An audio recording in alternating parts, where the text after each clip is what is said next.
Welcome to another podcast presentation from the Zenith Corporation. May I have your attention, please? Your podcast will begin in just a few moments. Upon arrival of your podcast, please enter and move across the aisle, filling every available seat. Remember, all listeners are required to wear their safety restraints while on board. Please keep your hands inside the podcast at all times and enjoy your ride.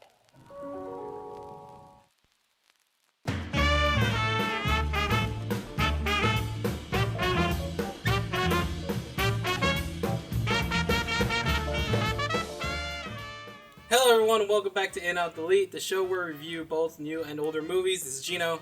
Robert. America. Ricardo. Gio. And we come to you live in our editing bay.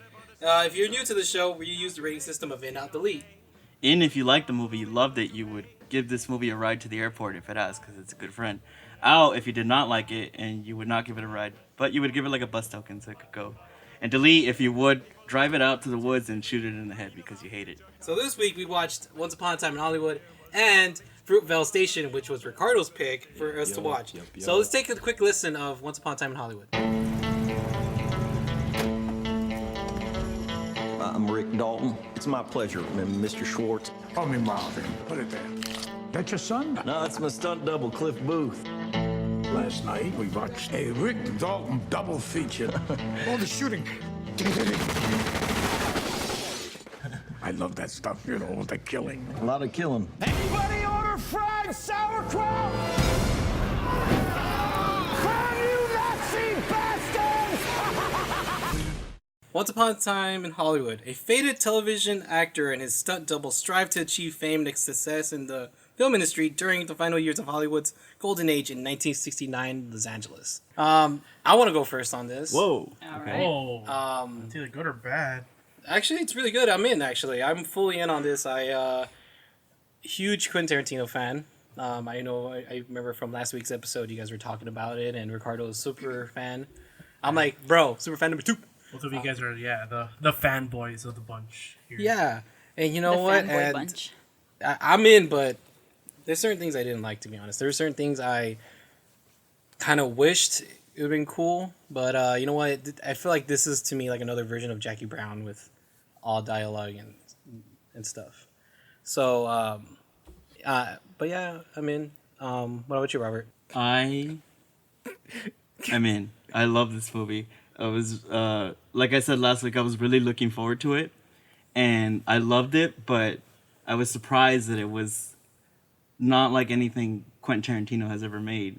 I went in ready for like an off-the-wall kind of zany story that he usually does, and I felt it was much more restrained, much more a mature side of his style of filmmaking that we've really never seen before. So that was honestly a pleasant surprise, and I love all the performances. This might be my favorite Leonardo DiCaprio performance because every scene he was in was absolutely hilarious. Every scene just made me laugh. And so, yeah, I'm super in on this. And yeah. All right. So I'm also in. I am not one of the Tarantino fanboys club people. I like him, but I wasn't like, oh my God, I cannot wait, you know? But yeah, it was kind of surprising to see how he handled history, you know? I was expecting one thing and kind of got another. So I thought that was really cool. Ricardo? All right. I am super in again. Yes, Tarantino is the best. Again, how does he do it? I don't know. I loved Leonardo in the film. Yeah. He's the best part. Yep. And I love how Brad Pitt is the coolest character he's ever made, probably. Yeah. And usually his characters in Tarantino movies are like bad guys that are cool. Yeah, and then again, with the characters, you know, Tarantino always has these famous characters like that he always creates. This one, he made it 2 cool characters again. I know Sharon Tate was like whatever, but that's another cool character. Everything that he was giving to me, I was like taking it like, yes. You You're know? taking all of Tarantino. Yes, and I was so relieved. Give it to me, Quentin. I was On so my relieved. face. I was like, take me.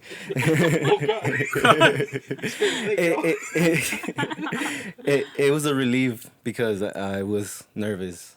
Yeah, like she was probably talking about me because I was like, oh my god, you know, is he Whether gonna you were suck? gonna like it? Yeah, It wasn't like, I gonna was live up to the He was hype? the guy who was just too excited. Like he was so okay. excited. He We was had the- tickets for Saturday. We ended up going on Thursday. Wow. Because I was like, no, I can't wait. You know, these people are gonna watch it and tell me something. No, Yeah. let's just Wanna do it avoid now. the spoilers. Yeah, and I loved it, every piece of it, and it has little Tarantino elements, even though it was different. It had the Tarantino elements all around, and it was hilarious. I think it was his funniest. It was one of his funniest Yeah. films, for Yeah, sure. maybe. Okay. So, super in. What about you, Gio? Like, Here comes Darth Vader. Yeah. I kind of want to go out. I'm gonna go out only because, like, yeah. And you are out of this podcast. It was nice knowing all you guys. Start stepping. No, just kidding. Why? I don't know if it's because it was different. Like, I don't know. It does seem kind of like there was this kind of a build up, and the payoff wasn't as great, kind of thing. I don't know. To be fair, I just watched it, maybe a couple hours ago, so probably hasn't like fully digested it, the whole thing. But I don't know. Like, I did like elements of it. Like, I agree with all you guys. Like, the characters are good. I don't know. Like, I think the story was maybe a little on the weak side for me. So just the movie as a whole didn't work Yeah. as one big thing for you. Yeah, because at a certain point, like, I felt there was almost two storylines. Like, the beginning kind of felt like, okay, it just seemed, it didn't. Like it was Flow? wandering a bit. Yeah, I know Tarantino does that. He doesn't necessarily like to go a very linear way with his stories. He likes to jump around, but like it just seemed like it was a little messy at times. So that kind of, I think, lost me a little bit like towards the the first maybe part of the movie, Right. first half. It just seemed a little messy. It was just like, okay, where am I going? What is this? It just seemed to drag on for a bit. Warning: spoilers lie ahead. Please do not proceed forward if your film has not been viewed. I think I kind of agree with you in that it was a little slow at the beginning. I definitely felt myself kind of zoning out a little bit. So that wasn't something that I expected. But I don't know if you guys had the same experience as well. I didn't. Have I that could same see experience. why like you would feel that way, because usually his movies are very, he does chapters, right? Yeah. And each one of those chapters, like through dialogue, moves the story plot forward, right? And this one is more like it's two separate stories, and they're just kind of like on a stream, let's say, not really, They're semi-parallel. not really developing through dialogue, just kind of, living. It's almost like a stream of consciousness I saw, but I loved it because it's a movie about Hollywood, right? Yeah. And the old time Hollywood, and Leonardo DiCaprio right from the beginning represents the old style, right? Yeah. The old type of Hollywood, and Sharon Tate is the future, right? And she kind of has like this almost like angelic presence throughout the this movie. innocence. Yeah, and it's like a fairy tale, just Yeah, like the name. Yeah, I was right? gonna say, like, it's the name pretty much says Yeah. a lot about what this movie Yeah, is. and Brad Pitt represents the present, because he's the one just kind of living in the moment, right? Yeah. He's the only one kind of accepting things for Yeah. how they are. So that's why I loved it. I appreciate that Tarantino didn't try to make his usual style movie, because in a way those things, the way he, not to knock on them or anything, because I love his movies, but that style, it almost becomes superficial. You go in expecting like these chapters and for it to be like wacky and end in a crazy way. So there's more to filmmaking. There's more to his style of filmmaking than that, and this proves that he is not only a great writer, that he's a great director too. Yeah, I'm glad that it didn't have chapters. I feel like that would have made it messy. Yeah. Like that, because it's a couple of stories with just a background. It's just kind of set in, history, the Manson history. And I feel like if it had chapters, it would be like I don't think we really need all sides of that story. Yeah. For this story, that style wouldn't have worked. And it's funny that, it's a completely different side of him up until like the last 5 minutes, Yeah. Oh, right? yeah. Where it just completely turns on its head. Spoiler warning. It's like, you're watching this movie that you can't believe this came from Tarantino. Like, this is such a new side to him. whereas you were expecting the last 5 minutes, and to get that Tarantino, classic Tarantino, in the last 5 minutes was so satisfying to the So story satisfying. and so funny too. Yeah. Like my theater just erupted with laughter, and Yeah. so did Same I. here. No, So that's why the to me the ending was great. I loved it. Love the ending. No, the ending for us was like it was applaud and cheer and like rooting. We're rooting for that Yeah. moment. Yeah. And I was one of them because, it was a moment you wished it happened. It was a moment if like what if this actually happened? How would the future of Hollywood be Yeah. if this moment changed everything? I also thought that, the Manson murders were going to have a bigger part. Obviously, they were there throughout the entire movie. But I guess I did expect to see him as more of a character, Manson. But I don't know if I do like the way that he handled it and, how it was directed at someone else. Yeah. I will say it was strange because, he did it in Glorious Bastards, right? He changed history. And this one was strange because, I'm familiar with the Manson murders and all that a little bit. And to have him change it like that for an event that's kind of a little bit more recent, kind of a little bit more in our conscience, it seems strange. It seems like, you kind of question, like, is this okay to do, But you look back at it, it's like he literally changed World War II, which was the most horrific event in human history. So you kind of accept it. But in this one, he let Charles Manson go. but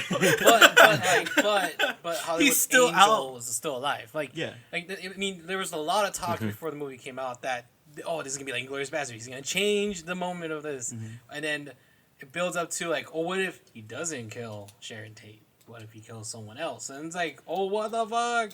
And that's the reason why you would think like, it would be Leonardo DiCaprio's character, But I did feel that might happen too.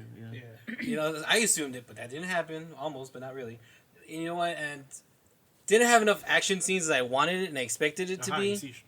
I'm still in. I'm still in regardless. It's just to me this is like another Jackie Brown type style movie. Yeah, he definitely for me. restrained that. I think that he did that because with all the rumors of this is my last movie, based on himself saying this might be my last movie and just how the audience expects this to be, like I think he was like, let me change it up a little bit, right? Like let me explore something else. Yeah, that's why it was crazy because while I was watching it, I kept thinking like, damn, they're gonna kill her. Like, how are they gonna do it? And like I kind of felt like, damn, I don't want her to die.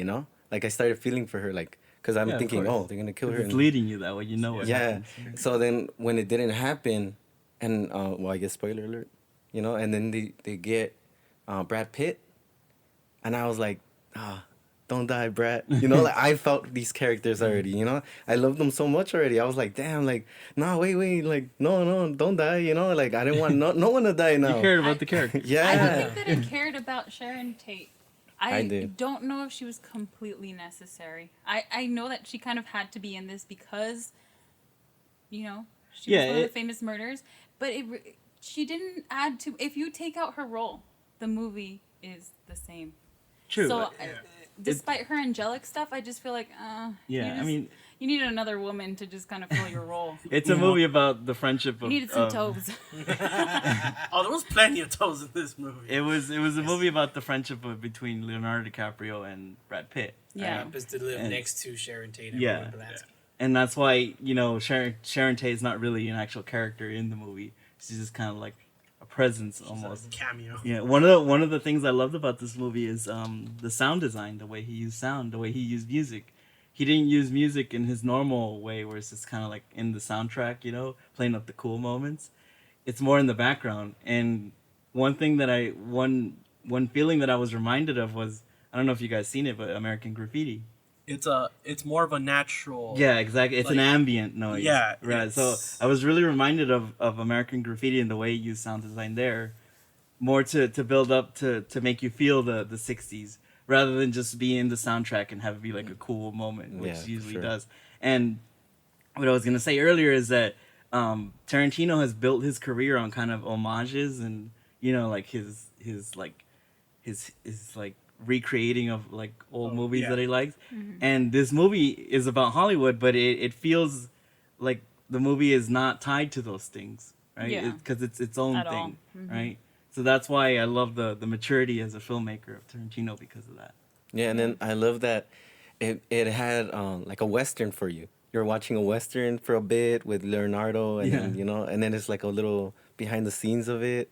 All that is fun. Then you have the Brad Pitt side of it, which is also fun. The whole everything that he's going through in his life. Yeah, the Bruce Lee scene was hilarious. Hilarious, dude. Oh my god, it was so good. I love Bruce Lee. And I was like, in the inner Bruce Lee family was like, oh hell no, bro, that should not go down like that in real life. He would not go down like that. You remember they make him seem like a douchebag when he's talking shit. It was so I think funny. even despite the fact that that was in the trailer, like it was still such a funny scene, such a good scene. Like you didn't expect what was coming. The side jokes too with the wife, Brad Pitt's wife, it's hilarious too. Oh god, that is hilarious. Yeah, I will say, like, even though this is like Tarantino's least Tarantino movie, but the Tarantino traits that he usually has, the weird ones, are a lot more apparent in this. Yeah, for like sure. the feet, like foot fetish is just boom, right? like that stands out so bad in this. Damn, everyone's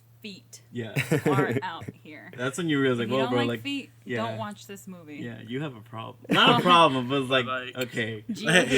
Have you seen the opening of Death Proof? True, but those movies are like again, it's they're wacky, like right? They're zany. Yeah. This one is just because this is more serious and more restrained, to have that in there, it's kind of like the ending. It's just kind of off the wall, like jarring in a way.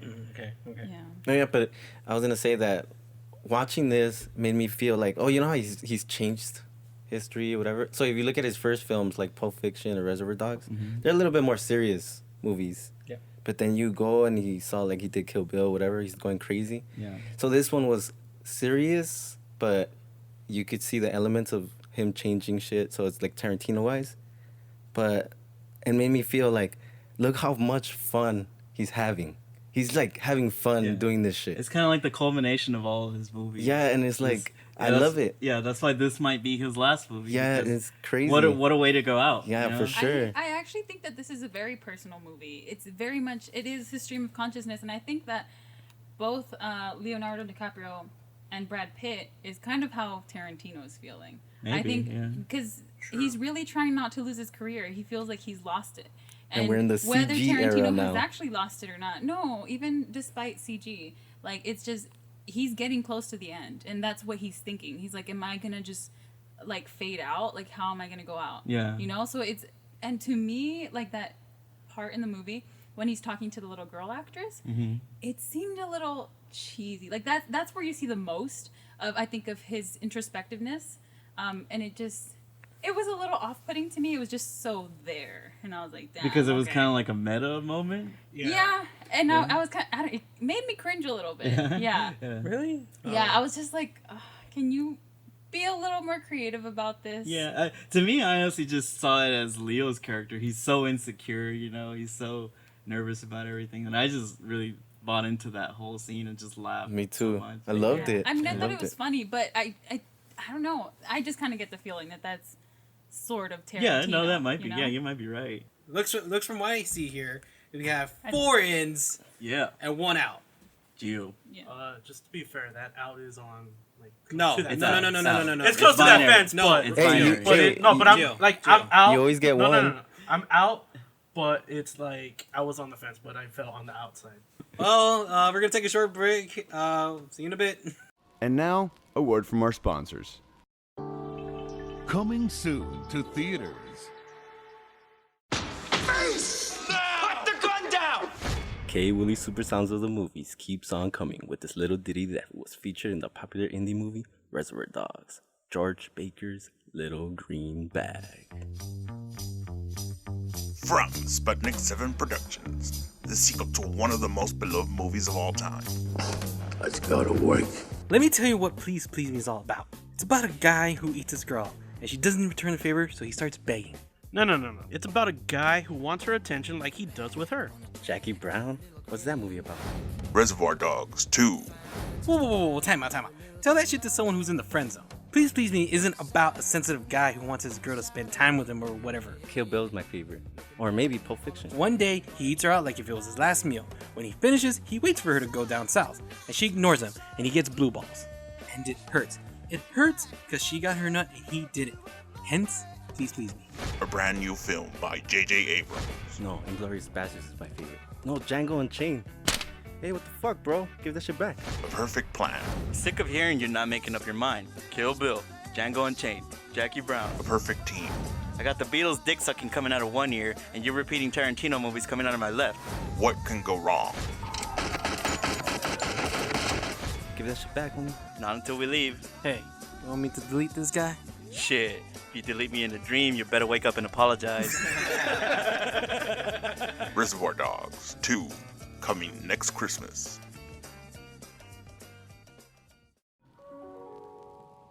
Please stand by as your next film is being prepared. And remember, no flash photography is allowed during listening.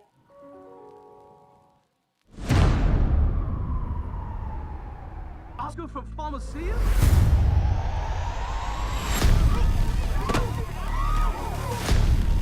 Get off the train now! Put that phone in it. What are you still on the train? We still at Fruitvale. Why can't you tell me what is going on? What is the problem? What did you do? Oh my God. Fruitvale Station. The story of Oscar Grant III, a 22-year-old Bay Area resident who crosses the paths with friends, enemies, family, and strangers on the last day of 2008. Why'd you pick that movie? I'm back in the days when I was young. You know, I'm not a kid anymore. I saw this movie, right, in a stage where I was like going through the... Honestly, this movie reminds me of myself, that guy, at the same age when I saw it, you know.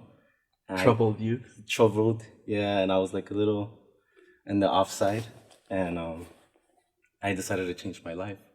So when I saw this movie, and he was trying to do the same, but didn't get a chance to, it got me. So I was like, man, this movie's fucking dope. Yeah. Like, for real, it's like, for me, really dope.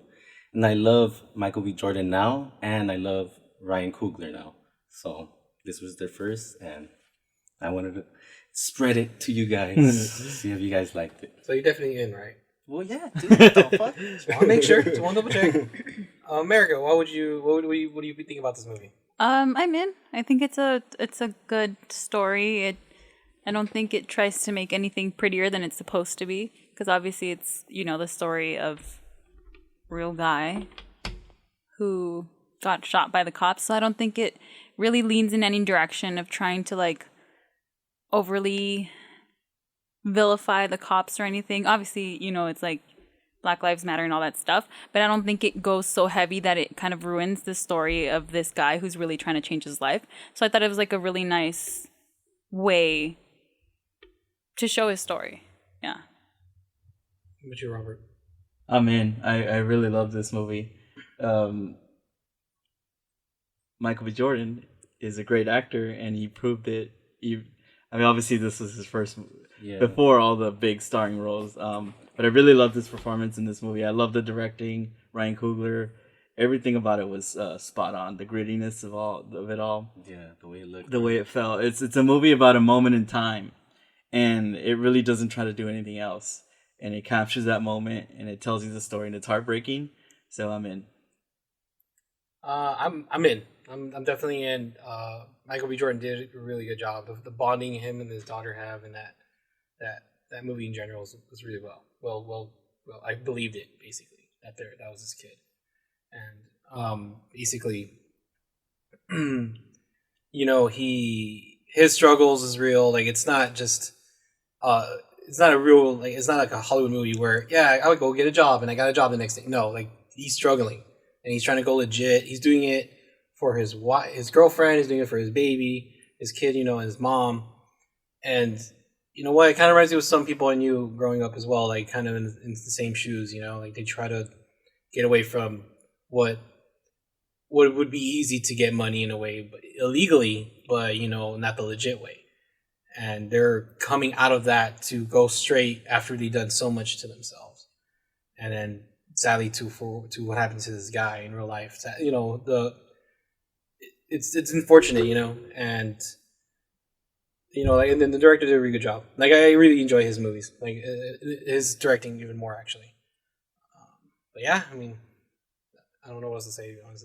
It's a pretty deep movie. No, it's pretty deep. It's one of those movies that like actually got me. Like I Yeah, wanted to dude. cry to this shit, and I was like, "Damn, Yeah. it got me." You know, and they never get me. You know?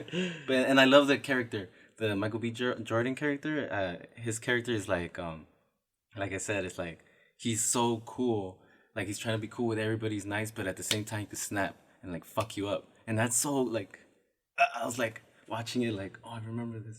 You know, I'm not like that anymore, but I'm just saying. You know? Yeah, they definitely don't shy away from like his negative side. You know, Yeah. for he sure. he is trying to change his life and he is trying to be good, but he's definitely just by it's in his nature to kind of screw up. You know, to be, you know, not evil, but just like he is who he is. You know, and he's constantly fighting against that.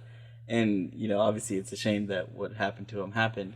And I didn't want to watch this. I always kind of like stayed away from this movie not because I thought it was bad, because I don't like seeing these things because we, you know, coming from where we work, you know, we saw it every day and we still see it every day. Oh, yeah, and this movie came out 10 years ago. Right? Oh, yeah, And it's heartbreaking to keep on seeing it, keep on seeing the same thing, the same excuses, same everything. So that's why I stayed away from it, but I'm glad I finally saw it. But what makes me sad is that I feel like these type of movies and the message that it's trying to send, it's almost kind of diluted now. It doesn't have the same effect on society anymore because you see this happening every day, and you know it's fucking heartbreaking. And you know, you try to make a movie to send a message and it almost does nothing. I know. You know, and not that it shouldn't be made, and not that you shouldn't tell those stories, but it's just depressing, like the bigger picture of it. Yeah. And that's why I didn't watch it until now. Yeah. Shit, my bad. Yeah. Yeah, it definitely is sad. Like, I don't know. So, next week's movie is going to be, for a new movie, it'll be Fast and the Furious presents Hobbs and Shaw with The Rock and Jason Statham. Hooray. Oh, I mean, I can't wait. oh. Roman Reigns. And Gio's pick. I'm gonna go with Facing the Crowd. Yeah, it's a 1957 movie starring Andy Griffith. Tune in next time, guys. We're going to have a good episode. Good night! Thank you for listening. Please exit the podcast and don't forget to collect all your belongings and young children. We hope you enjoy listening and have a great rest of your day here at In Out Delete. This has been a podcast presentation from the Zenith Corporation, working for a better tomorrow for all of mankind.